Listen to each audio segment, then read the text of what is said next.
Assalamualaikum warahmatullahi wabarakatuh. Bismillahirrahmanirrahim. Alhamdulillah nahmaduhu wa nasta'inuhu wa nastaghfiruh wa nastahdi.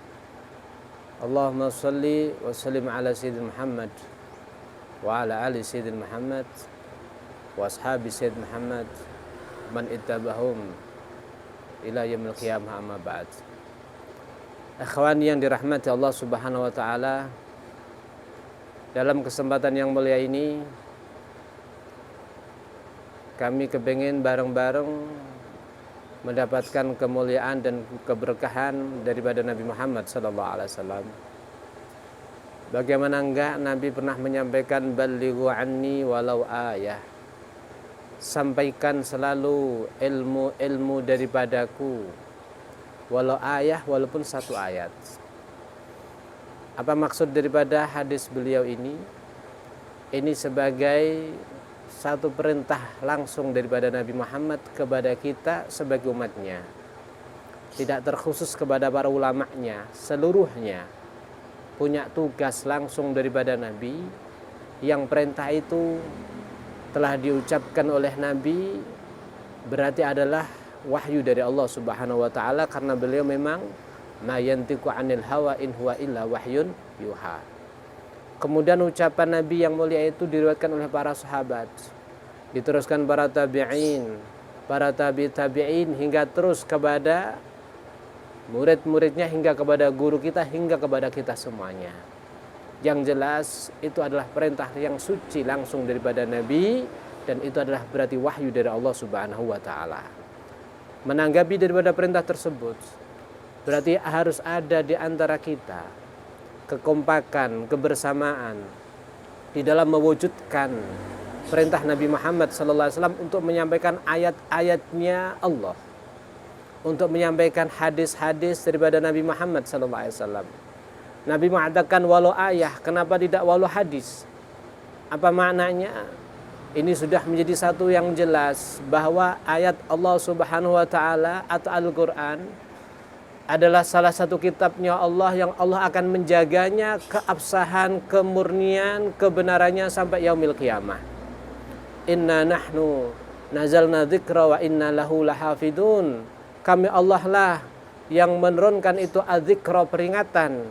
Para ahli tafsir mengatakan di dimaksud adzikra ada Al-Qur'an, dan kami Allah sendirilah yang akan menjaga kemurnian daripada Al-Qur'an sampai besok yaumil qiyamah. Berarti daripada ayat ini jelas tidak akan ada yang mampu daripada siapapun, kekuasaan kayak apapun, kekuatan kayak apapun yang bisa merubah daripada kemurnian Al-Qur'an Allah Subhanahu wa taala sebagai pegangan daripada manusia ini. Karena Nabi sudah menjelaskan fihi naba'u man qablakum wa man ba'dakum. Dalam Al-Quran di situ ada cerita orang-orang sebelum kalian dan orang yang akan datang setelah kalian. Wa hukmu ma bainakum. Di dalam Al-Quran menjadi satu hukum ya daripada masalah-masalah yang terjadi di antara kita. Wa man qala bihi shadaq. Siapa orangnya berkata dengan Al-Quran pasti benar. Wa man hakama bihi adal. Siapa orang yang menghukumi dengan Al-Quran pasti dia menjadi orang adil. Wa man iltamasa al-huda min ghairihi adallahullahu al-hadis. Siapa orangnya mencoba mencari hidayah dari selain Al-Quran, maka Allah akan sesatkan dia. Kemudian kalau Al-Quran sudah sangat jelas, lantas bagaimana sebagai penerang, penjelas daripada makna Al-Quran yang mungkin masih menimbulkan pertanyaan kepada kita karena keterbatasan ilmu dan pengetahuan kita? Maka sebagai penjelas adalah hadis Nabi Muhammad SAW. Sehingga hadis Nabi yang Allah pastikan tidak muncul daripada nafsunya, tidak keluar daripada kepentingan pribadi, golongan atau keluarganya, tapi langsung daripada Allah Subhanahu wa taala, juga dijaga para perawinya adalah orang-orang yang adil. Nabi kita Muhammad SAW beliau pernah meriwayatkan dalam satu hadis, bahkan hadis ini diriwayatkan oleh banyak daripada para sahabat, termasuk Sayyidina Ali, Sayyidina Abdullah ibn Umar, Sayyidina Abdullah ibn Amr bin As, dan juga Sayyidina Abdullah ibn Abbas, ibn Mas'ud, dan yang lain banyak yang lain daripada para sahabat. meriwayatkan hadis ini. Apa? Nabi mengatakan, yahmilu hadzal ilma min kulli khalaf udulhu. Sesungguhnya akan membawa, akan menggendong, akan menyampaikan ini ilmu yang dimaksud hadis Nabi Muhammad SAW min kulli khalaf, dari setiap generasi adalah orang-orang adilnya, orang-orang pilihannya. Oleh karena daripada itu, subhanallah, Al-Imam Nawawi, seorang ulama besar, seorang yang saleh, banyak karangan kitab beliau mengatakan daripada hadis tersebut sebagai satu pencerah kepada kita, itu adalah ikhbar, satu kabar daripada Nabi Muhammad SAW bahwa ilmu hadis akan selalu dipelajari dan akan disampaikan oleh orang-orang adil sesuai apa yang dikabarkan oleh Nabi Muhammad SAW. Ikhwan yang dirahmati Allah Subhanahu wa taala, berarti keabsahan hadis Nabi akan selalu dijaga oleh Allah, akan selalu dijaga oleh Allah Subhanahu wa taala. Oleh karena daripada hal itu, kalau seandainya ada orang fasik dia meriwayatkan hadis, bisa jadi. Akan tetapi, tahukah Anda, Al-Imam Syafi'i mengatakan, laisal ilmu wala ilma illa ma tuqa walal aqla illa mal adab. Tidak ada ilmu kecuali bersama dengan ketakwaan kepada Allah, dan juga tidak ada akal yang baik yang selalu berjalan bersama ilmu kecuali dengan adab yang baik yang diajarkan oleh Nabi Muhammad SAW.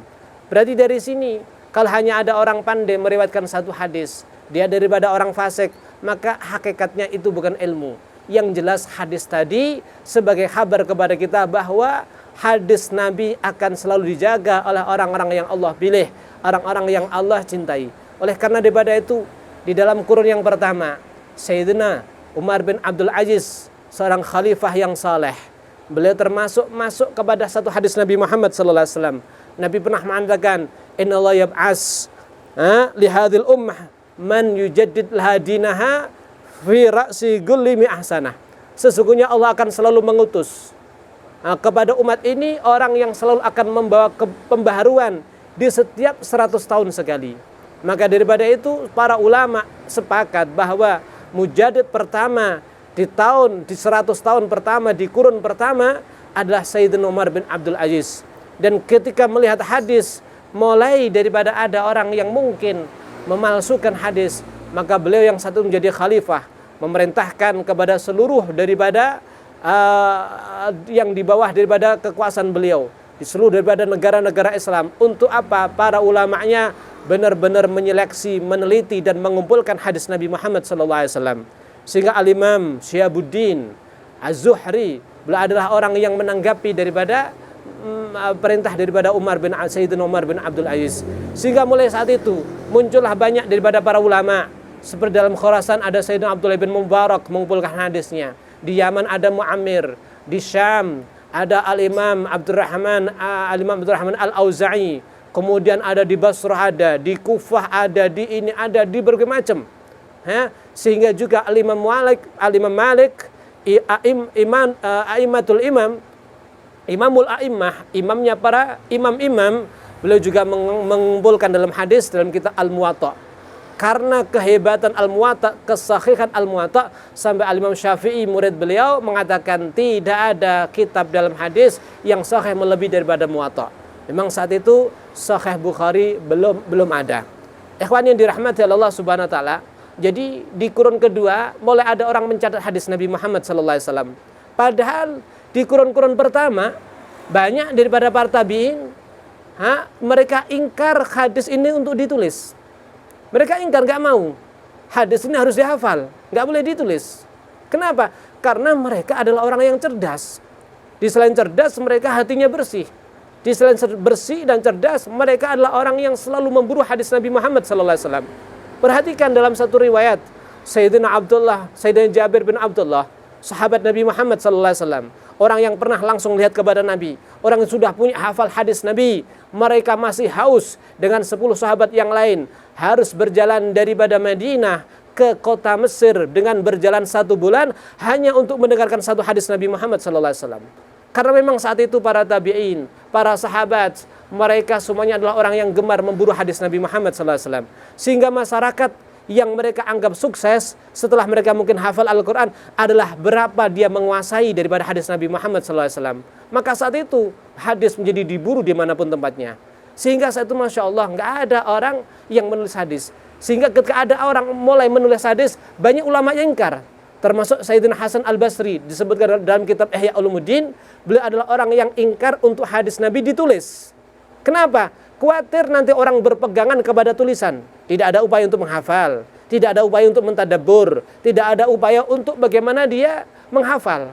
Karena memang disebutkan para sahabat, para tabi'in, innama yu'adduna hifdzan wa yakhuduna lafdzan. Mereka ketika menyampaikan hadis Nabi Muhammad SAW, mereka tidak pakai kitab, tidak pakai buku.